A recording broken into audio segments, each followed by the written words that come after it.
The path is always placed on the top of your resume, and it governs the content of your resume.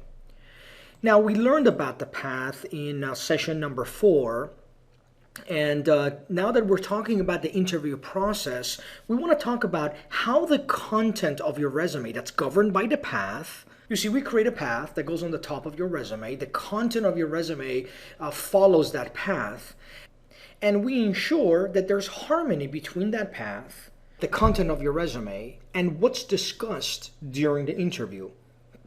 This process should be seamless.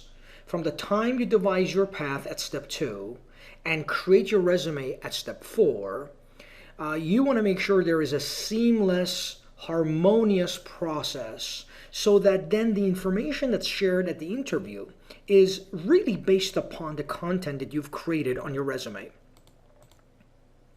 Now, sometimes applicants who apply for jobs online don't receive a response, not because they don't have the skills, but because there's a conflict between the content of their resume and what the employer is looking for as a requirement.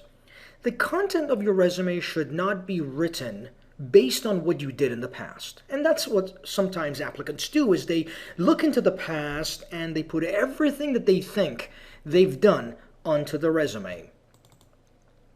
For instance, think about a salesperson who also knows customer service. If you're going to apply for a customer service position, your resume should speak only about customer service and not about customer service and sales. So your resume should essentially speak about one of those skills, not both. Now, the employer may not identify my customer service strengths if I include too much information, if I merge in my sales skills and potentially other skills with my customer service skills. Now, we learned to distinguish our skills back in session 2. Now, when applying to a customer service position, we should create a resume that speaks to that position and not more. When I create a resume that speaks only to what the employer cares about, that is, it relates information pertaining to what the employer is asking for, the job description requirements, the resume becomes then my guide during the interview. Essentially, the resume becomes my guide as to what I will say, what I will discuss or talk about during the interview process. Too much information on the resume can not only confuse me about what I want to say, but it can also confuse the employer. Now, our goal is to distinguish ourselves from every other applicant. And when we're done, when we have completed or concluded the interview with the employer, we want them to be convinced that we are the best fit for this company. That is, if they hire us, we will be an asset to their organization.